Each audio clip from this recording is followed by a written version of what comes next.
I'm very happy you touched on that issue. Most parents in Africa, we want to have the respect that we do not work for. Like you said, respect is earned. It's not something you hijack from people. You don't go about begging people to respect. In fact, most parents, they tell their children, you have to respect me. For what? Because I'm your father. Yes. That is not enough reason. Do you tell everybody around the world, because you are older than them, they need to respect you? Do you tell Dangote to respect you just because you are older than him? Where is the result? Where are the proofs? Where are the things that fetch you that respect? As a parent, I've done a video before on respect. I'll put a link to it in the description box. I know I've talked about this before, but a conversation I had with yesterday is the reason why I'm doing this kind of what you might call a sequel to the first video.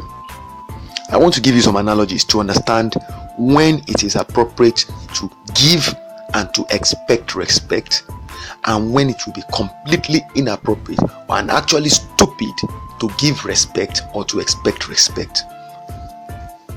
Let me give you the first example.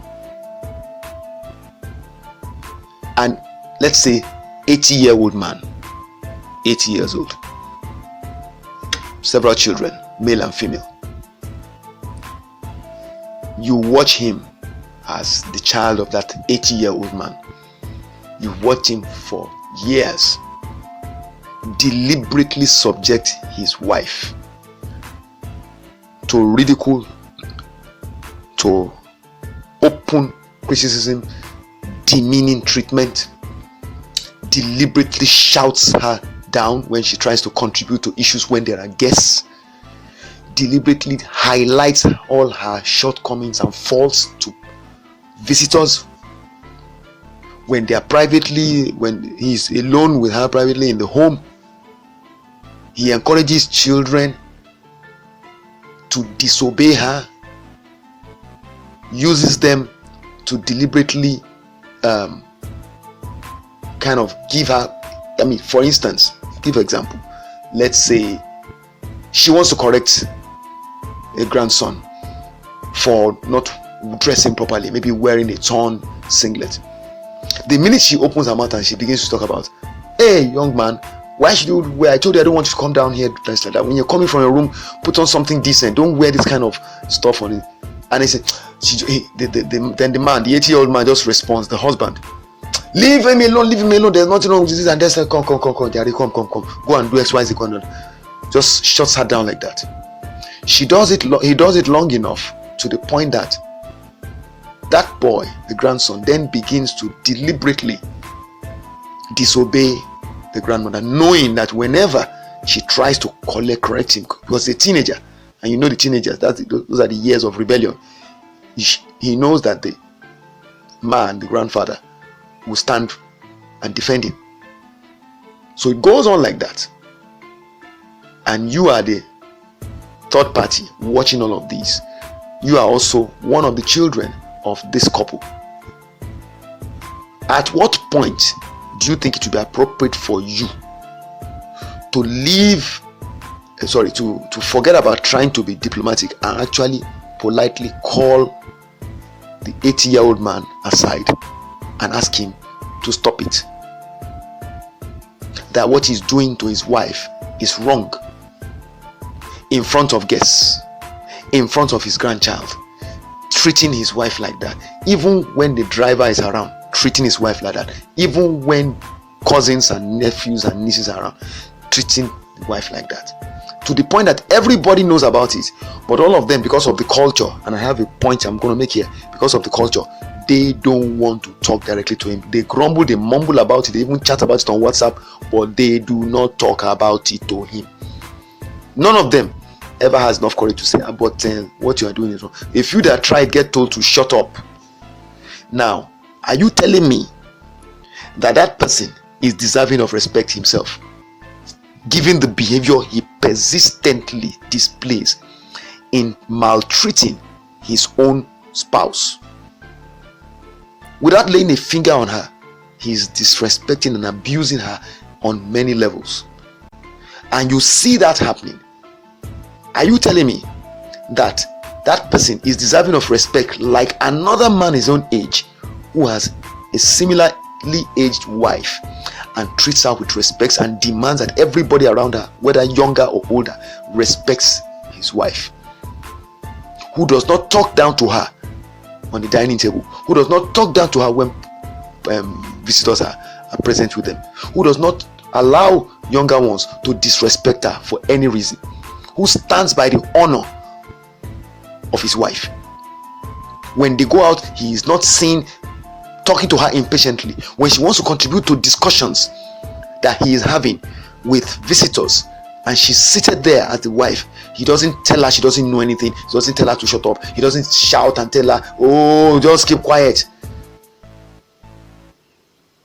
If you see these two people, these two men of the same age, which one of them do you think is more deserving of respect? That's one example. Another example, a man who in public makes himself out to be a holy, God-fearing, kind, generous person, but in the home is a slave driver, exploitative, abusive to his driver, to his mechanic, to his carpenter, to the skilled people that work with him. A person who has no regard for the feelings of others and has been like that for years. You have known him to be like that for years. Will owe people and will not pay on time if at all he pays. Not that he does not have the money, but he seems to take delight in doing it. Are you telling me, the second example, that person is deserving of respect? Third example, a person who, when he sees young people, let's assume they come to live with him, his own younger, maybe like niece or nephew, his wife's niece or nephew, younger people anyway, or people of lower status, maybe the maid in the house, things like that, but is in the habit of harassing them, not sexually now, I mean picking on little things and making big issues out of it and harassing them, shouting at them, pushing them around, engaging them in talk that's designed to denigrate, deliberately trying to intimidate them verbally and psychologically in the home. You see him do this. Are you telling me that man does not deserve to be called to order? If you have tried to speak to him, and you get told to shut up, are you telling me that as you see him continue to abuse those people and break them down and break their will and break their courage and turn them into shivering masses of flesh, moving around, trying to walk as if they are walking on eggshells to avoid triggering his anger or criticism again? Like I said, he doesn't lay a finger on them, but he is extremely verbally abusive. This kind of person I'm just describing. Now, are you telling me that person is deserving of respect? At what point in the treatment, or the maltreatment of his own wife, do you think it will be appropriate for you to speak up, the human being, whether you are a man or a woman, observing this? You've been seeing it happen. You've been keeping quiet. But at what point do you think you should speak up? Or you shouldn't speak up at all and you let the person stay there? Okay, let's assume you decide it's not your house, you're not there, you just witness it because you came to spend the holiday. Okay, you leave, knowing that abuse is going to continue to that person. In fact, maybe you probably know that already it's showing that it's damaging, for instance, the wife. Maybe the wife is beginning to have issues, emotional issues, depression, things like that. Maybe, and you know it's because of this treatment the woman is getting from that man, and you know that the man is abusive. You know. Are you telling me you will leave and you will not even try to have a word with this man? Or let's say you had tried to have a word with him, he told you to shut up, it wasn't part of your business. Are you telling me that's where it ends? Okay, if that's where it ends for you and you go away like that, are you telling me if it was your own blood sister that had a husband like that, you would actually walk away without doing anything? You will leave your blood sister like that? Not that your blood sister has told you to leave her. I'm saying in the case where your blood sister has not said you should leave her. In fact, she just doesn't know how to get herself out of the situation. And you are seeing all this happening, and you see the man continue to behave in that manner despite the obvious damage to his spouse, and you know that he won't stop. Are you telling me you just walk away and you will not do anything? You will not say anything because you want to be politically correct, because in African culture you're supposed to show respect. At what point does the need to show respect have to be put aside and you call somebody that is misbehaving to other? Now, you see, the reason why I'm asking all these questions and painting all these scenarios is that people will continue to try and compare things. A child of 15 can be misbehaving, okay, and you're trying to correct the child. The child is misbehaving, you understand? You have not misbehaved. As a parent, your child is misbehaving, but you have not misbehaved. You are actually in order. You are trying to correct your child. Your child is disrespecting you. But assume you have a parent who is like that man I just described, and he has consistently been like that, and he even hides behind religion to remain like that. We know people like that, don't we? Are you telling me that it is the same thing? That you complaining, because then you now, let's assume you take action and you say, I'm sorry, I'm going to call out this man. So you call him out and say, I'm sorry, sir, I've been trying to tell you this thing you are doing is wrong. And he tells you to shut up. You say, no, I'm sorry. You may say I should shut up, but what you are doing is wrong. I say, you are disrespectful, you are not respecting me. I say, you have to tell him, it's not about respect now. What you are doing is dehumanizing to this person. I cannot stand here and watch you do it, and you need to stop it because you've been doing it for a long time. I've been seeing you. It's time for you to stop. How many times have we read stories of men who are abusing the mothers of their children? It's been there. You see, but the one we hear most about is the physical abuse. Our culture does not recognize so easily or accept so easily emotional, psychological abuse, and it is more devastating than the physical one. It can happen from woman to man, it can happen from man to woman. So when you have something like that and you choose to challenge the person now says you are disrespectful. Are you really disrespectful? At what point does the need to show respect need to be put aside in the interest of the well-being of another person who is suffering at the hands of the person you are to respect? You see, that's why I said it's two different things we're comparing. A child of 15 and you, an adult, with another adult, where you have to correct the adult for bad behavior. It is very difficult for a child of 15 to correct the adult by showing bad behavior. That's different. That's difficult.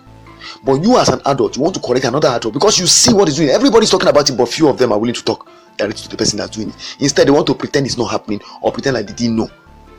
But you see it's glaring, and you see the damage to the person. You see it's not good, then you see the damage to other people around the man as well. You see that what he's doing to them is wrong. You see the behavior is wrong. In fact, to you, probably he has done something of the kind, including telling lies against you and telling you because he's older than you cannot say he's lying. You know that happens a lot in Nigerian culture. They will tell you, so are you saying I'm lying now? Because they are lying. The elder is lying. Then he's saying, are you going to say Allah? Because the culture requires you not to be impolite to an adult. But that is when the adult is behaving properly.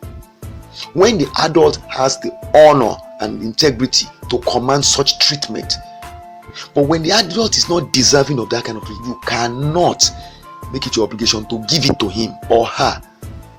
An adult that is found dipping his hands into the coffers without authorization, stealing funds from the public, is no longer deserving of your respect. Another that is found poking his fingers into the breast of a young girl, that is inexcusable. That person no longer deserves your respect at that point in time. You cannot talk about respect when you are misbehaving as an adult in a manner unbecoming of an elder. You cannot demand respect when you are busy of infringing on the rights of another human and trying to dehumanize them, step on them, maltreat them. You are no longer deserving of respect under that situation. And an adult who is competent should be able to call you to order if he knows he has integrity.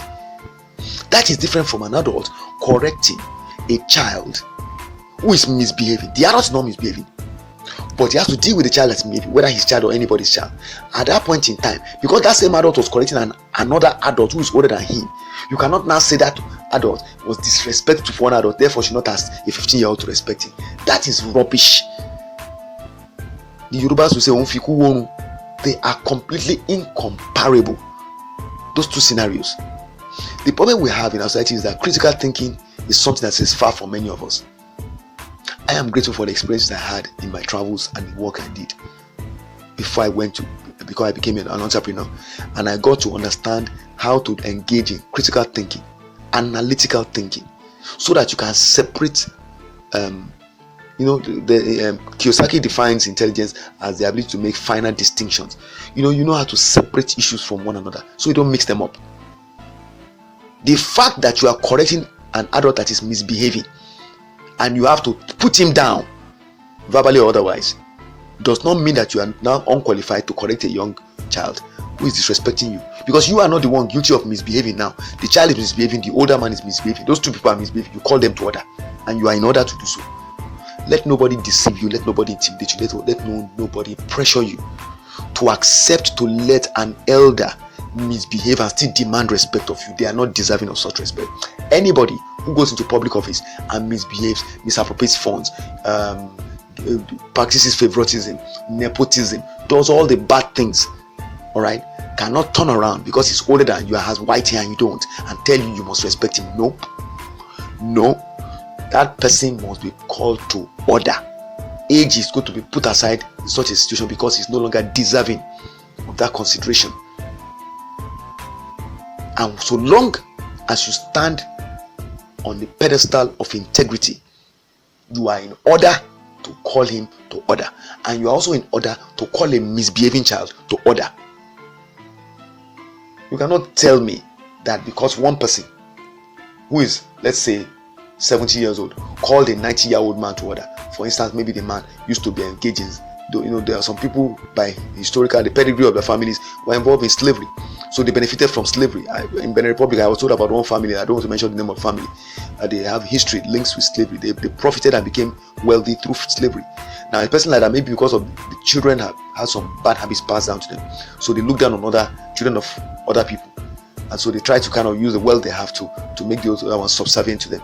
You see that behavior, and you're trying to call it out. Maybe that one of those children has now become a man of his own, has his own family, but is maltreating people's children or people from other families and all that, and you're trying to call the person to order. They now say because the person is an elder, you can't talk to him. And what are you talking about? This guy is misbehaving. I don't care if he's 100 years old. What he's doing is wrong. You call him to order. Like I said, you of course are doing it from a position that shows that you have been behaving right. It is said that you have to come to equity with clean hands. So you are doing that. So long as you are sure that that's what you are doing, then you are in order to call that person to order, and then turn around and demand that any young person you are relating with who is misbehaving be called to order as well. This is the way we need to live our lives, where we are not afraid to act with courage and to take action to correct bad behavior. Anytime we let people intimidate us not to do that, our society is going to descend into anarchy and chaos, like what is happening in Nigeria now. Elders will know they can use their age and their status to get away with bad behavior, and they are doing it increasingly on a daily basis, and the rest of us are busy grumbling there, not understanding that there's a limit to what culture should make us accept. Culture does not say a badly behaved adult should be respected and accepted. Culture never said that, because in the times when the rules were set, adults were by default not behaving badly, so it was not even something that was conceivable that an adult would behave in that manner. That's why they used to talk of agba, elder. It was an expression used to reserve for people that, of course, automatically conferred with respect. We would defer to them. Today, the agba, the elders, are walking in the streets and misbehaving big time. Therefore, they are no longer deserving of such treatment. So it is by exception that we apply such treatment to an agba, to an elder. I've said this, I have no apologies for saying it, and I said it because I have had all kinds of experiences. I've listened to all kinds of silly talk from people who do not know how to do, they don't have what's called arojinle, which amounts can be interpreted as critical thinking or larojinle. They don't have the ability to engage in critical thinking, in introspecting. If they had it, they will not be telling another person that, oh, because you corrected this elderly person and you challenged him and you didn't show respect to him, therefore don't complain if this younger person is not respecting you. No, it's not the same thing. The elderly person that was corrected was misbehaving, and you were all there grumbling about it. You couldn't talk. Look at what he did. It's not good. You knew it wasn't good, but you weren't willing to talk. Then the person that talked now is trying to correct a younger person. You're not telling him. Maybe the other day you were disrespecting. He was not disrespecting. He was setting the adult right. It needs to be done sometimes. When an adult steps out of line and consistently refuses to listen, then you get that treatment. This is the truth. Unfortunately, we are such phony people that we don't want to speak truth. Why? Because some of us are hoping that one day they too will become Agba, elders, and they want to also be given that little leeway so that they can misbehave too and be covered up. If you happen to know me, listen to this. If you happen to know me and you are unlucky to have me around you, don't try it though. If you want to misbehave, be very far away from me, because I will call you out. And I expect the same thing to be done for me. Don't help me hide anything. If there's any way I'm behaving in a manner that is inconsistent with what I claim to be or who I claim to be, call me out. Don't cover me up. I don't need it. That's why I tell people that I live my life like an open book. And my challenge to everybody is, let us be like that, because nobody is perfect. But for somebody to think because he has age or advantage over me, therefore it's going to make me shut up, it's not going to happen.